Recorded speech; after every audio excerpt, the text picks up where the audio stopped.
అసలు మీరు ఒకసారి పరిశీలన చేస్తే నా మీద ఉన్న కంప్లైంటే వస్తాడు కానీ కనీసం ప్రార్థన చేయడు, ఎవరికి ఆమె చెప్పగానే పారిపోతాడు.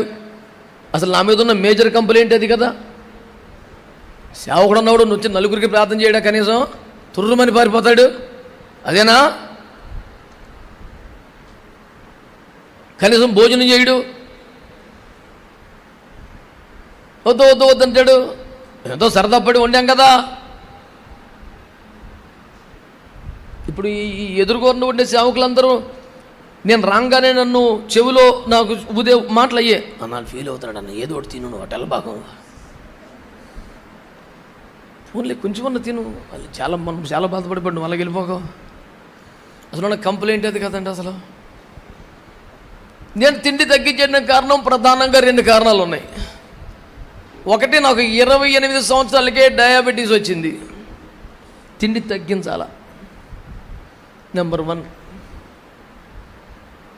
నెంబర్ 2, ఒక చిన్న సేవకుడైన నన్ను నమ్మి కనీసం 3000 మంది కంటే ఎక్కువ మంది సేవకులకి ఒక అరగంట అయినా ఉపదేశం చెప్పే బాధ్యత ప్రభు నాకు అప్పగించాడు. ఇన్ని వేల మంది సేవకులను వాక్యముతో కొంచెం సేపు అయినా పోషించవలసిన బాధ్యత ఉన్నదన్న భయంతో, రోజు కనీసం 3 చోట్ల మాడాల్సిన బాధ్యత ఉన్న కారణంతో, పగలంతా పరిచర్లు ఉన్నాయి కనుక రాత్రులే ప్రార్థనలో ఉండాలి కనుక తినేస్తే ఉండలేం కనుక మానేశాను. కడుపునిండా తింటికి ఏం చేస్తాం కదా ప్రార్థన, ప్రభా ఈ దినమంతా సహాయం చేసిన స్తోత్రం, తెల్లవారుజామునే మెలకు దయచేయమని ప్రార్థించి పడుకోవడం అవుతుంది. ప్రార్థన లేకుండా, ప్రభు పాదాల దగ్గర గడపకుండా పరిచర్య చేయవచ్చునామని ఏనాడు ఎవరికి చెప్పుకోని విషయాలు ఈనాడు నేను చెప్పాల్సి వస్తుంది. ఎందుకంటే నేను డిమాండ్ చేసే వ్యక్తిని, రౌడీయిజం చేస్తున్నానని, ఈ దబాయింపు, గదమాయింపు, తీవ్ర దుర్మార్గమని, అన్యాయమని బాధపడుతున్నారు కనుక, ఆక్షేపించారు కనుక, నిజానికి నా ధోరణి అది కాదని మీరు ఖాళీ చేసుకొని వీలున్నప్పుడల్లా కొన్ని వందలు ఉన్న యూట్యూబ్లో ఉన్న సందేశాలు పరికించాలని నేను ప్రభువు ప్రేమను బట్టి మిమ్మల్ని కోరుకుంటూ ఉన్నాను. సేవకులు అత్యధిక శాతం నాతో విభేదిస్తున్న ఒకే ఒక విషయం, సేవకులు కూడా దశంభాగం వలన పాయింటే. అన్నా నువ్వు ఇప్పుడు 10 రూపాయలు రాగానే ఇచ్చేయమన్నావు ఏంటన్నా బాబు, నీళ్లు దాకా బతికా, మొన్నటి దాకా మేము ఛార్జీకి లేక చచ్చిపోయాం, ఇప్పుడే 2 బతుకులు తింటున్నావు, అందులో ఏమంటావేంటి నువ్వు? నా మీద కలబడిపోయే సేవకులు కుప్పలు తప్పులు ఉన్నారు. అలా కదా నాన్న, ఇస్తే ప్రభు మనల్ని ఇంకా ఆశీర్వదిస్తాను నాన్న, మనం పరలోకంలో బ్యాంకులు అక్కడ దాచుకోవాలి కదా అని అనునయంగా సేవకులను బతిమాలుకుంటూ వస్తున్న వ్యక్తిని నేను. ఖచ్చితంగా అప్పుడప్పుడు కోప్పడతాను సుమా, గద్దిస్తాను సుమా, అది అబద్ధమని అనడం లేదు నేను. కనుక సేవకులు కూడా ఇవ్వాలి. నేను చాలా కాస్త హాస్యస్ఫోరకంగా కూడా చాలాసార్లు మాట్లాడుతాను. కుడి జబ్బ యాజకుని దగ్గర అది వాని హక్కు అన్న వచనాన్ని పాత నిబంధనలో ఎత్తిపట్టి చాలామంది, కనుక ఈ మాంసం, ఈ తిండి మా హక్కు పెట్టాలి అని డిమాండ్ చేస్తున్నట్టుగా మాట్లాడుతున్న తప్పు. అప్పుడు యాజకుడు బలిపీఠమును కట్టాలి, ఎద్దులను ఒక్కడే స్వాధీనపరిచి బలిపీఠం మీదకి ఎక్కించి దాన్ని నరికి ఈ భయంకరమైన బరువైన పనులను చాలా చెయ్యాలి. కనుక ఒక జబ్బ తినేసిన ఫ్యామిలీ అంతా కలిసి అది అవసరం. నూతన నిబంధన కాలంలో యాజకుడు ఏ యుద్ధను లొంగదీయక్కర్లేదు, దేన్ని నరకక్కర్లేదు, లోపల చెలరెక్కుతున్న కోరికలనే లొంగదీయాలి కనుక తిండి తగ్గించాలి అని కొన్ని వేల సార్లు చెప్పిన మాట నిజం కాదా? ఇడేవడరా మన సందా కట్టుబడతాడమంటే తిండి కట్టుబడతాడని సేవకులందరూ నా మీద పెద్దలు కోపం పెట్టుకుంటే మీరు వారికి సహకరించినట్టుగా నా మీద టార్గెట్ చేయడం ఏమిటి సార్? సేవకుడు తిండి తగ్గించాలి, సేవకుడు నిద్ర తగ్గించాలి, సేవకుడు డబ్బును కోరుకోవద్దు, సేవకుడు ఘనతను ఆశించొద్దు అని ఊరక వాగటం కాకుండా నేను సాధ్యమైనంత వరకు పాటిస్తూ నాకంటే చిన్నపిల్లలు ఎందరో వయసును బట్టి పెద్దవారు ఎందరో నా ముందు దర్జాగా కుర్చీల్లో కూర్చొని ఉండగా సంవత్సరాలుగా నేను నేల మీద కూర్చొని ఉంటున్నానే, ఇదండి గర్వం నాది.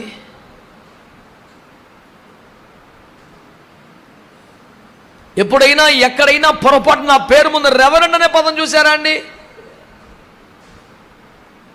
ఆ పదానికి అర్హుణ్ణి కాదు. నెత్తి నోరు బాదుకొని చెప్పడం, ఎవడైనా అత్యుత్సాహంతో ముద్రించేసిన పిలిచిన వేదిక మీదే వారికి రేవెట్టేసినట్టుగా మాట్లాడడం ఎన్ని వందల సార్లు జరగలేదండి? ఆత్మ సంబంధంగానే లేఖనానుసారంగా ఆలోచించిన చాలామంది దైవజనులు అపోస్తులుడు నా పేరు ముందు వేస్తే దాని అర్థం ఏమిటి? పంపబడిన వాడు. నేను దేవుడు పిలిచి సేవకు పంపాడు, ఆ మాట నిజం. దేవుడు పంపాడు, దైవజనులు హస్త నిక్షేపం చేసి పంపారు. పంపబడితే రోడ్డు ఎక్కాను కానీ సొంతంగా వచ్చేయలేదు కనుక ఆ పదం నాకు తగినదే. అయినా సేవకు వచ్చిన ప్రతి వాడికి పంపబడ్డ మొదటి రోజు నుండే అపోస్తలుడు అనే పదానికి అర్హత ఉన్నా, శిష్యులు పిలువబడ్డ రోజే దేవుడి వరకు అపోస్తలుడు పేరు పెట్టాడు, వాడబడ్డ తర్వాత కాదు. అయినా ఎన్నో వేల సార్లు చెప్పిన నెత్తికి ఎక్కడ లేదు, లిఖితపూర్వకంగా రాపి సమాజంకి ఇచ్చాను. అపోస్తలుల బోధనే చేయుచున్నా, అపోస్తలుల అడుగు జాడలలో నడుచుటకు ప్రయత్నించుచున్నా, అపోస్తలుల కార్యములు జరుగుతున్నంత స్థాయి సేవ నాకు లేదు గనుక అపోస్తలుడు అనబట్టుకు నాకు బొత్తిగా అర్హత లేదు. దయతో ఎవరు నన్ను ఆ పదంతో పిలవద్దని ఎన్ని వేల సార్లు ముత్తుకున్నాను. ఎక్కడ కనపడింది సార్ హెచ్చింపు? ఎక్కడుంది సార్ పొగరు?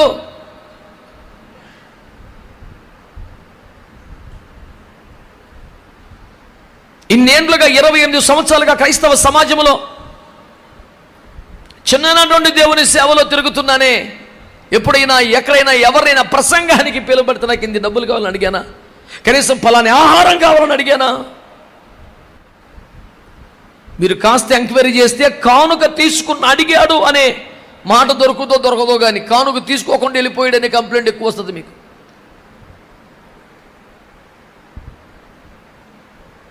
పౌలు గారు అన్నారు, సువార్త ప్రకటించుట వలన నాకు జీతం. నాలంటోడికి నీ ప్రేమను గురించి చెప్పే ఛాన్స్ రావటమే జీతం, ఇంకా మళ్ళీ జీతం ఏంటి అన్నాడండి పౌలు గారు. ఎలాగంటే ధర్మశాస్త్రమందు అనిందుడు ఆ మాట అంటే, చిన్నప్పటి నుంచి బలహీనుడిని పాపిని యోగ్యత లేనివాడిని దేవుని కాళ్ళ మీద పడి కన్నీరు గార్చి పశ్చాత్తాపడని క్షమిస్తే కృపతో అవకాశం ఇస్తే బతుకుతున్న వాడిని నేనేంకేమనగలను?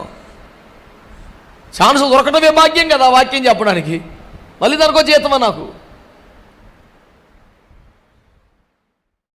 మరీ విరామము లేకుండా రోజుకు 3 ప్రాంతాలు తిరుగుతూ తిండి తిప్పలు లేకుండా చాలాసార్లు ఇబ్బందులు పడుతూ ఈ ప్రయాణముల వల్ల నేను కూడా బహుగా అలసి ఉన్నాను. ఆరోగ్యం కూడా బాగా తగ్గిపోయింది. నా భార్యకు కూడా అంతగా ఆరోగ్యం ఉండటం లేదు. కొన్ని సంవత్సరాలుగా తను బలహీనత ఉన్న మీకు తెలుసు. చివరికి చెప్పాలంటే సిగ్గు విడిచి తనకు స్పైనల్ కార్డ్ ఇష్యూ ఉండటం వలన, L4 L5 ఇష్యూ ఉండటం వలన, సయాటికా రావటం వలన, రొమటాయిడ్ ఆర్థరైటిస్ రావటం వలన ఒక స్పైన్ గార్డ్ అని పిలువబడే ఒక మంచి పరుపు కొనాలి. అలా అయితే తనకు కొంచెం నొప్పులు తగ్గుతాయని డాక్టర్ సిఫార్సు చేస్తే కేవలం 36,000 రూపాయలు చేసి ఆ పరుపు కొంటాక నాకు 4 years పట్టింది. 30,000 లేవా నాకు? నా చేతికి 30,000 రావా? కానీ కొందాం అనుకున్న లోపు కప్పుకున్నా, ఏదో సేవ సంబంధం అవసరం రావడం, అమ్మ నెక్స్ట్ మంత్ కొంటాను లేరా అంటే, సరే పర్లేదండి, ఓకే. నాకెంత సమర్పణ ఉందో అంతకన్నా ఎక్కువ సమర్పణ ఉన్న భార్య దేవుడు ఇవ్వటం వల్ల కనీసం ఇన్ని సంవత్సరాల్లో నాకు పలాని వస్తువు కావాలని ఏనాడు 20 ఏండ్లు అడగని మనిషి కనుక, సంవత్సరం అంతా రోడ్డు బెదిరితో రూపాయి ఇంటికి తేవా ఎప్పుడు అని అడిగే లేదు కనుక, అడగకపోయినా ఎవరైనా ప్రసంగిక వెళ్ళి ఇచ్చిన కానుకలన్నీ మొత్తం చెలకొట్టేసి పంపకు చేస్తాను. అబ్రంగా గారు అంటారు, ఈ పడుచు వారికి అన్నం పెట్టు తప్ప మీకు డబ్బులు ఏమొద్దని. అలాగే ప్రసంగికుడిగా ఇచ్చిన సందర్భంలో డీజిల్ పోసుకోవటం తప్ప. నాకు తిండిపోయి వెళ్ళిన చోట పెడతారుగా, ఎలాగో రాత్రులు తిన్నాం, ఎలాగో జీవరాశులు తినేంత ఓపిక లేదు, సాత్విక ఆహారమే. దానికి ఏకాశం రోజు వస్తామని 100 రూపాయలు ఖర్చు అయితే ఎక్కువ ఏముంది. ఒక్కొక్కసారి 50,000 రూపాయలు, 1,00,000 రూపాయలు నా జోబులో ఉన్న సమయంలో నా భార్య నూనె అయిపోయిందో బియ్యం అయిపోయిన పొరపాటుని చెప్తాను. నాకు ఎందుకు చెప్తున్నావు, నాకు సంబంధం లేదు. కానుకలు పెట్టే మీకు వదిలేశాను నేను రూపాయి. అవి సరిపోలేదంటే దేవుడు ఉపవాసం ఉండమని అర్థం, నన్ను అడగమని కాదు అర్థం. నేను ఇవ్వను. అలా అనడం వల్లనే కదా ఈ మధ్యకాలంలో ఎన్ని మందిరాలకు నేను సహకరించగలిగాను. ఆ మందిరాలు నా పేరు మీద ఉన్నాయా? ఆగండి, వద్దు. ఆ మందిరాలు నా పేరు మీద ఉన్నాయా? కనీసం ఒక శిలాఫలకం పెట్టనిస్తానా? నా పేరు రానిస్తాను అందులో? ఎన్ని మందిరాలండి ఈ మధ్య కాలంలోనే. దుబాయ్లో ఒక వారం రోజులు పరిచయం చేస్తే వాళ్ళు ఇచ్చిన కానుకలు ఇంటికి పట్టుకెళ్లకుండా హైదరాబాద్ నుంచి వస్తూనే త్రోవలో ఒక సేవకుడు మందిరం కట్టుకున్నట్టు వెళ్ళి ఆ స్లాబ్కి సరిపడా ఆ డబ్బంతా ఆయనకి ఇచ్చేసి వచ్చిన మాట నిజం కాదా? రూపాయి ఇంటికి పట్టుకెళ్ళదన్న దారిలోనే చాలా కూడా చేయలేను నేను. ఇవన్నీ చెప్పాల్సిన ఒక దుస్థితి నాకు వస్తుందని ఎప్పుడు అనుకోలేదు నేను. కానీ రౌడీజం చేసుకుని దబాయించుకొని తిని బతుకుతున్నారు. రియల్ ఎస్టేట్ బ్రోకర్ల కన్నా మీరే దుర్మార్గం అన్న భావన వచ్చేట్టుగా మాట్లాడారు కనుక మా సహోదరులైన మీతో నేను మాటలన్నీ పంచుకుంటున్నాను. నేనే వసూలు చేసుకుని సంపాదించుకునే మనిషిని అయితే ఇన్ని పుస్తకాలు రాశాను, ఇన్ని క్యాలెండర్, ఎక్కడన్నా అకౌంట్ నెంబర్ ఉందా అండి? ఇన్ని వందల యూట్యూబ్ ప్రసంగాల్లో ఎక్కడన్నా అకౌంట్ నెంబర్ కనబడిందా అండి? ఏం పోయింది ఒక అకౌంట్ నెంబర్ అందులో పెడితే? ఎన్నడూ పెట్టలేదే. పోనీ కొత్తగా రోడ్డు ఎక్కానని నేనేమన్నా? 2016లో కువైట్ దేశంలో 18 రోజులు పరిచయం చేశాను. వాళ్ళకి ఏమైనా అకౌంట్ నెంబర్ ఇచ్చానా కనుక్కోండి. 2017లో ఒక్క సంవత్సరమే 2 సార్లు సౌదీ అరేబియాలో పరిచయం చేశాను. ఎక్కడైనా ఎప్పుడైనా ఎవరైనా డబ్బులు అడిగానా, పలాని తిండి కావాలని కోరానా, కనీసం ఒక జత బట్టలు పెట్టమని కోరానా, నాకు అకౌంట్ నెంబర్ ఎవరికని ఇచ్చానా, కొంచెం సాయం చేయండి బాబు అని నాకే వసూలు చేసుకుని నాకు ఇల్లు కట్టించమని కోరుకునే స్వభావం ఉంటే 2009లో విశాఖపట్నంలో ఏలూరులో మా నాన్నగారు నాకు ఇచ్చిన ఆస్తిని అమ్ముకొచ్చి కొనుక్కున్న స్థలంలో 2009లో ప్రభు నాకు ఒక స్థలం ఇస్తే తిప్పలబడి నేను ప్రసంగికుడిగా రోడ్డు ఎక్కింది. మొట్టమొదటి నా ముఖం వాల్ పోస్టులో పడింది 96లో, సేవకు వచ్చింది 94లో. ఇన్నేళ్ల సుదీర్ఘ సేవ తర్వాత 2009లో ఒక స్థలం ప్రభు వారిస్తే మందిరం కట్టుకోవడానికి 2012 పట్టింది. గ్రౌండ్ ఫ్లోరు ఫస్ట్ ఫ్లోరు కట్టుకోవడానికి 2014 చివరైంది. ఆ పాటి చిన్న కొంప ఆ వైపుకి వెళ్తే ఒకసారి దర్శించండి. 5 సంవత్సరాలు కట్టుకున్నానండి. అందులో వాడిన ప్రతి వస్తువు సెకండ్ హ్యాండ్ వాడాను నేను ఎప్పుడు ఎవరికి చెప్పుకోలేదు. నా వ్యక్తిత్వమే ఈ రోజున ప్రశ్నింపబడింది కనుక నేను అందరికి చెప్తున్నాను. ఈరోజు కూడా సానుభూతి కోసమో దరిద్రం కోసమో చెప్పట్లేదు నేను. ఎవడైనా నా మీద సానుభూతి చూపించాలని నేను కోరుకోను.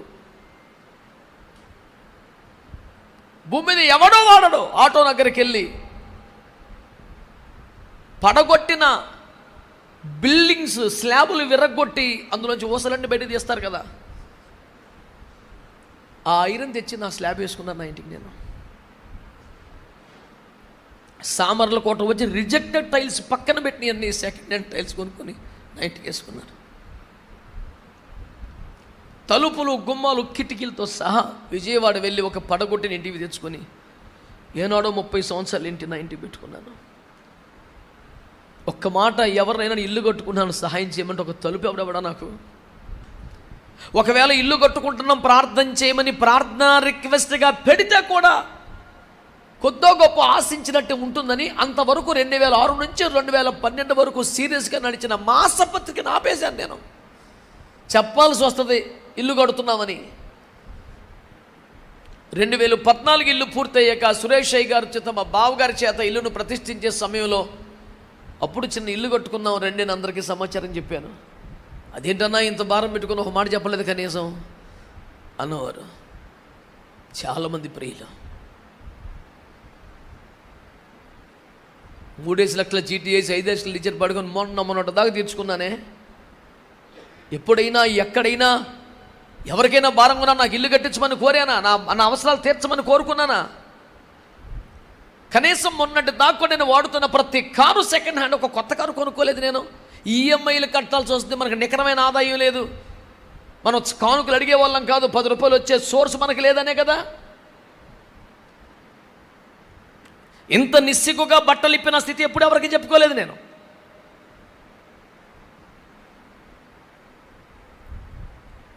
పోనీలో కొంతమంది సేవకులకి మాదిరికరంగా ఉంటుందని చెబుతున్నాను, పర్వాలేదు.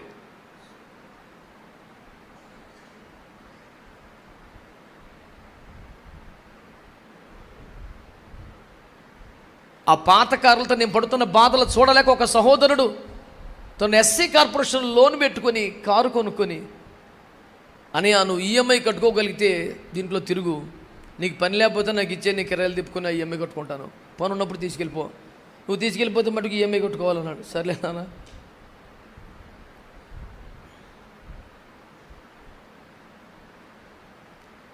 ఏ విషయంలో ఎప్పుడు ఎక్కడ కానుకలు తీసుకొని నేను నా భార్య విశ్వాస గృహంలో చేరిన కొంతమంది బిడ్డల పోషణకు విశాఖపట్నంలో నాకు ఇచ్చిన సంఘములో ప్రభు కానుకలు పట్టకపోయినా పెట్టి అక్కడ పెడతాం కనుక చూసి వేసి పోయిన వారి కొన్ని అర్పణలతోనే బ్రతుకుతున్నామన్న సాక్ష్యం నిజం కాదా? ఎస్, బలి పీఠ మీద పరిచర్య వేతనం మేము బలి అర్పణల చేతనే బ్రతుకుతున్నాం. ఇంకో సాక్ష్యం కూడా చెప్పాలి మీకు అందరికీ తెలియాలి కాబట్టి చెప్తున్నాను.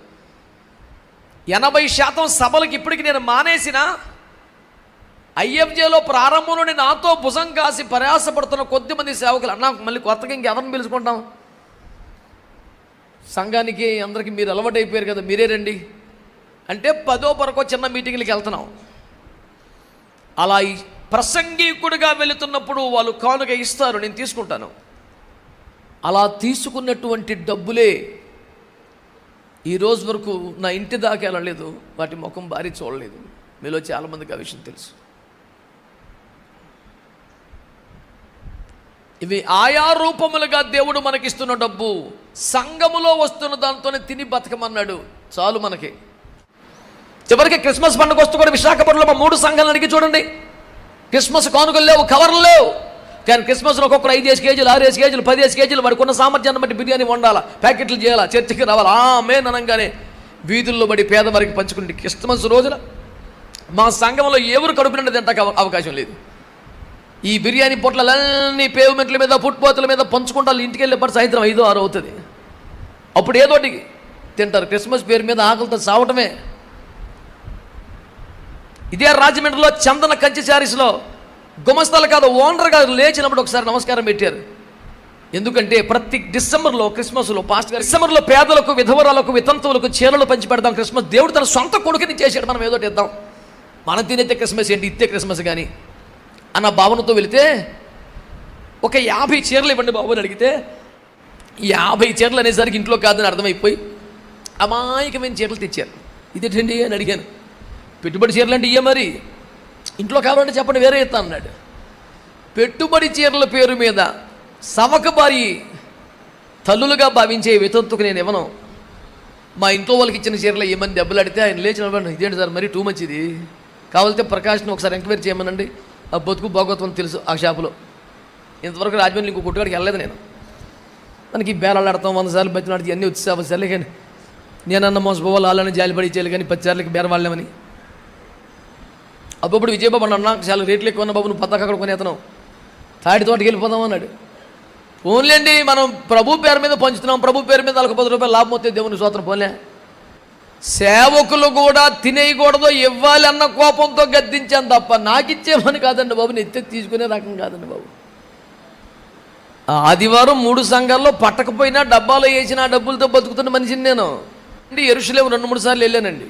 ఆ 2-3 సార్లు కూడా కొంతమంది దైవజనులు యెరూషలేము వెళ్తున్నాం మీకోసం ప్రార్థన చేస్తున్నామని చెప్పి అక్కడ ప్రార్థన చేస్తే మీకు దీవులని సందాలు వసూలు చేసుకుని ఆ డబ్బులతో టికెట్ పెట్టుకున్నారంట. నేను అలా కూడా ఎప్పుడు చేయలేదండి. ఫ్లైట్ ఎక్కే రోజు వరకు సంఘస్థులకు చెప్పకుండా నా తిప్పలేదు నేను బడి. ఇలా పరిశుద్ధులతో దైవజనులతో నేను వెళ్తున్నాను, నా కోసం ప్రార్థన చేయండి, ప్రయాణంలో క్షేమం కోసం అని చెప్పాను తప్ప.